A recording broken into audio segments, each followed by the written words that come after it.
Well, hello everyone, and welcome back to another True Crime Time with Junebug. That's me. And I'm here with hopefully a case that makes a bit more sense. Last week's, no, my last true crime, it was confusing, and I apologize. I'm sure like another true crime YouTuber could have done it better, but yeah, I tried. But today, as promised, I am going to talk about another Michigan case.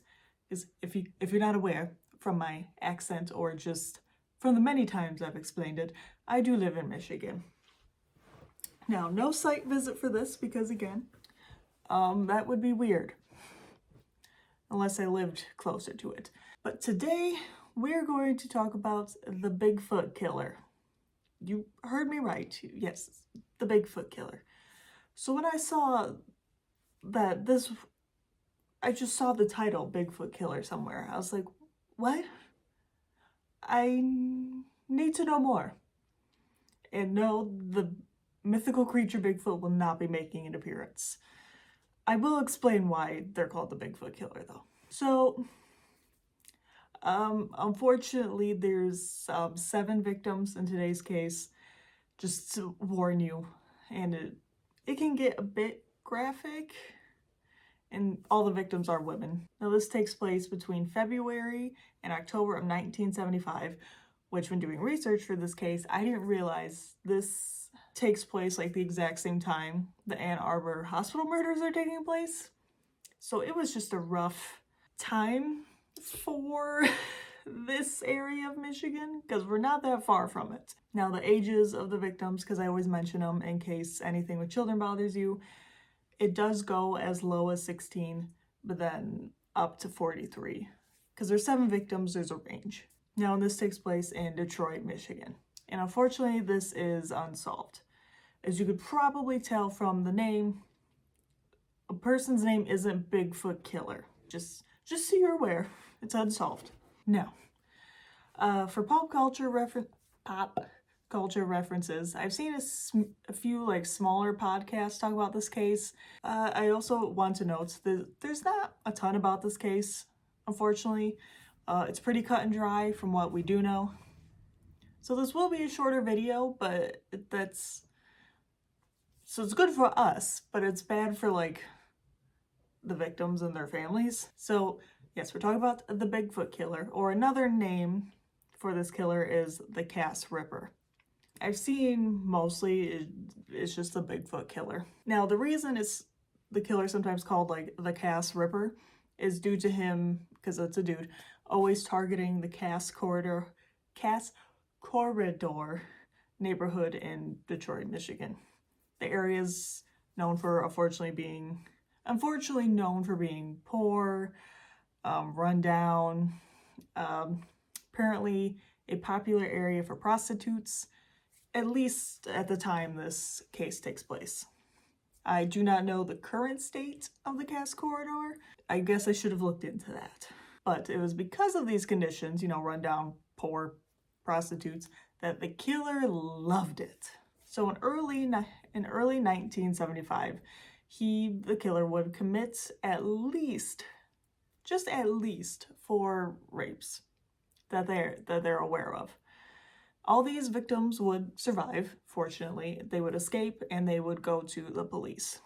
So there could be more assault victims that like they're not aware of, because not everyone might go to the police, especially if they were like engaging in prostitution. They might not feel comfortable going to the police about it. But there's at least 4 instances of rape committed by this man. Now, from these 4 victims, they were able to create like a face sketch of what this dude kind of looks like based off of descriptions. Obviously, they'd want to catch this man for assaulting, but then it became a bit more dire when killings started happening in February. And many of the witnesses not necessarily to the killing, but to like seeing something suspicious, would give a similar description to the man that had assaulted the previous 4 women. Now, it was said this man was tall, muscular, African American. He had facial hair and an afro between the ages of 30 and 35. Now, had very large hands and feet, and they believed he could have had acromegalia.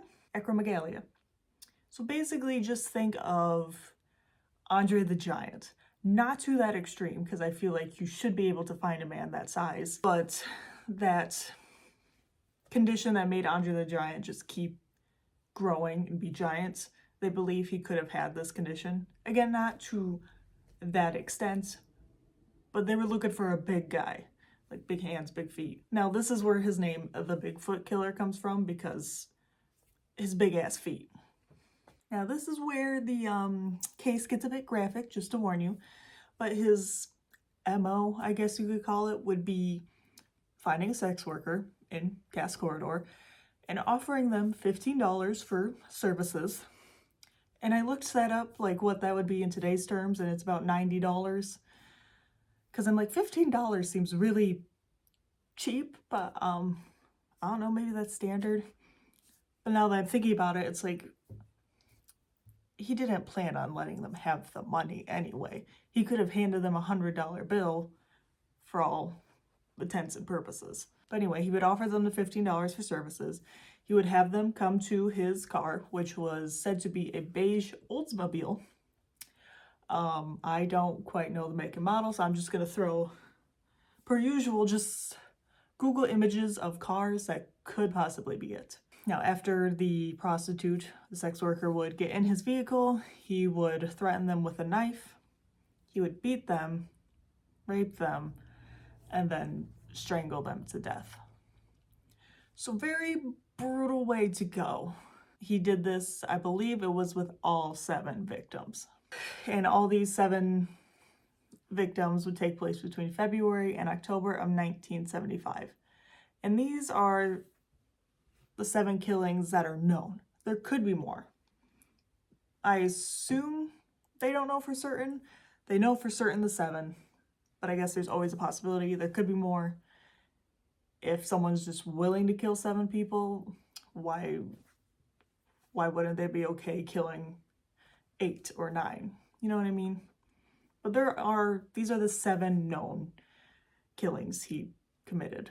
I didn't see from any of the articles, like, if bodies were found and that's how they started connecting this, like, building this case, or if people were, like, these women were, like, reported as missing first and then they started putting connections together. I'm not quite sure what led them to putting the pieces together for this case or connecting them. So unfortunately, I cannot offer you that. I'm sorry. Now, as I said earlier, the 7 known victims were between the ages of 16 and 43. They were all sex workers, I believe. I'm pretty sure they all were. And 5 were black women and 2 were white women, from what I saw. Now, I like to usually give a bit more info about the victims, but I saw the bare minimum, and I mean the bare minimum, for them, unfortunately. Or maybe fortunately, because maybe the families don't want a bunch of info about their family members out. So I guess in some cases that could be good, but I'm guessing due to, 1, it being the 70s, but 2, them being prostitutes, they probably didn't feel the need, quote unquote, to dive too deep into who these women were. But let's start with the first victim, who, and I'm gonna try to put up pictures if I can. I didn't see any pictures when I was just doing my basic research. I will obviously try to find pictures when I do, like, my picture, like, clip search. But if I can't, sorry in advance. But the first victim, Valinda Brown, she was killed or found, I believe the dates are the killings. She was killed February 16th and her age is unknown. At least to me, I couldn't find it. The second victim was Julie Brown, and I don't believe there's any relation to Valinda. It's just a coincidence, I think. She was killed April 24th, and she was 16 years old. The third victim was Regina Fauci, I believe, Fauci. She was killed May 1st and she was 19. The fourth victim was Naomi Hall. She was killed May 3rd and she was 22. The fifth victim was, I'm sorry, I might butcher this, but Eoria Dick. Eoria Dick. And she was killed June 13th and she was also 22 years old. The sixth victim was Andrea Coxton. And she was killed July 13th and she was also 22 years old. And the seventh and final victim that we're aware of is Dorothy Holmes. She was killed October 19th and she was 43 years old. Again, I wish I could tell you more about them. That's literally all the info I found. I couldn't even find Valinda's age. As probably if you watch true crime, besides me, which I hope you do because my channel's not the best at this.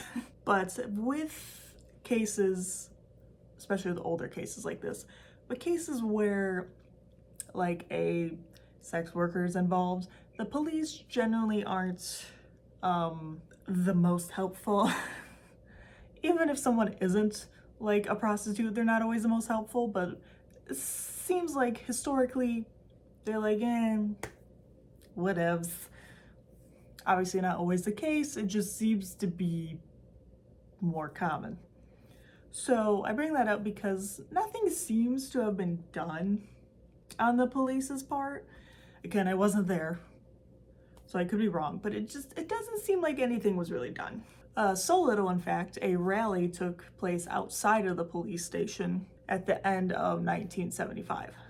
So after 7 women had been killed and nothing was done, people were like, you should do something, to put it lightly. Now, hundreds of people gathered for this rally to protest for the police to do something or just disclose more information. They just wanted something. Now, for instance, there was it said a pamphlet, maybe that was the thing in the 70s, of the killer's description, maybe his MO, but they also had a number you can contact involving this case. But you see, this number they gave, it wasn't available at night, when the killer's active. The only time people have seen him, basically after 5 p.m. end of the workday, that it's done. So not helpful if someone sees something at night. I guess you could argue that if you see this man actively hurting someone, call 911, which obviously that should be your course of action.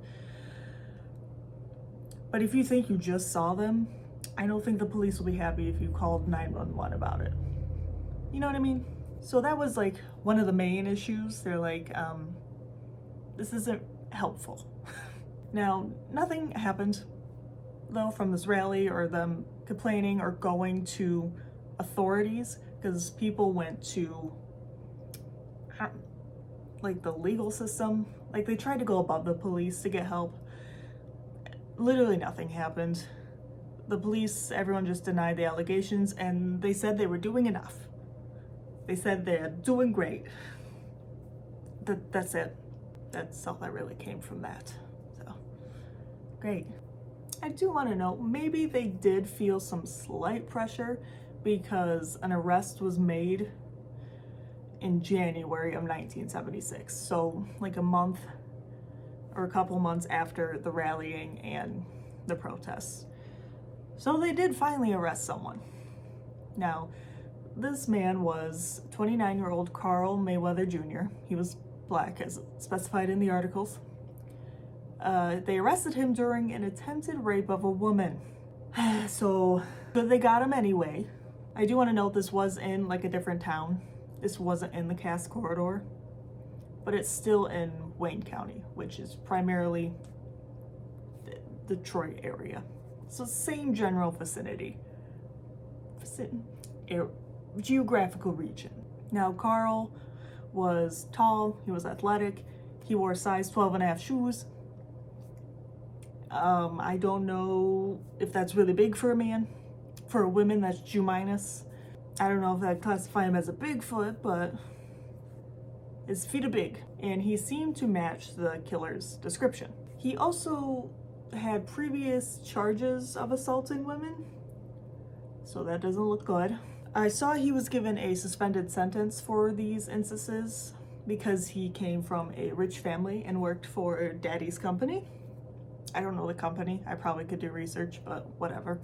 So he kind of just got a slap on the wrist for that because he's rich. Now, Carl was charged with rape and robbery in February of 1976 after they arrested him.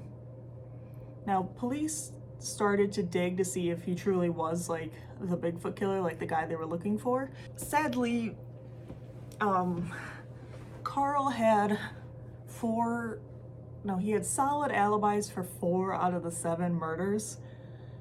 One of them being him being in jail, so that he really could not have done it. At least the one. So after the alibis and just digging further into it, he was no longer a suspect.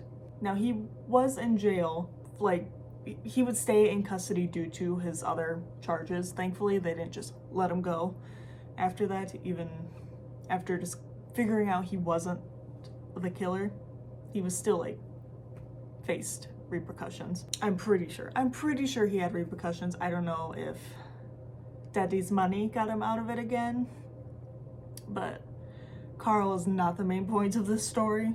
Carl was just someone that could have been the killer and honestly was the closest they ever came to finding an answer. Because this is kind of where the case ends. That's it. I tried to do like research and like there's been like no mention of it in the news or any articles for like over 10 years, unless I'm not digging hard enough. But there's nothing. I don't know if they're still working on it, if it's classified as a cold case, like I don't know. But as of right now, the killer is still unknown, still at large. If he was still alive, he would be like 80 plus years old today. Or maybe we can hope that he was captured at some point for another charge and he's in jail or died in jail or karma caught up with him, but that's it. They don't know. They know these 7 women were killed. Police barely did anything. They said they were doing fine. They arrested one guy who wasn't the killer. But at least they got Carl off the streets. If he stayed off the streets, I don't know. But what do you think? Other than that, that is it. What do you think? And in the off chance, I have a very tiny audience, but in the off chance you think you know anything, please contact the proper authorities in Wayne County, Michigan. I didn't find like a designated number for this, so I just assumed Wayne County would be the way to go. But thanks for tuning in, and I don't remember what I'm covering next. I don't think it's in Michigan. No, I don't think it's in Michigan, so we get a break from Michigan cases. Not that it probably matters that much to you. Anyway, bye guys.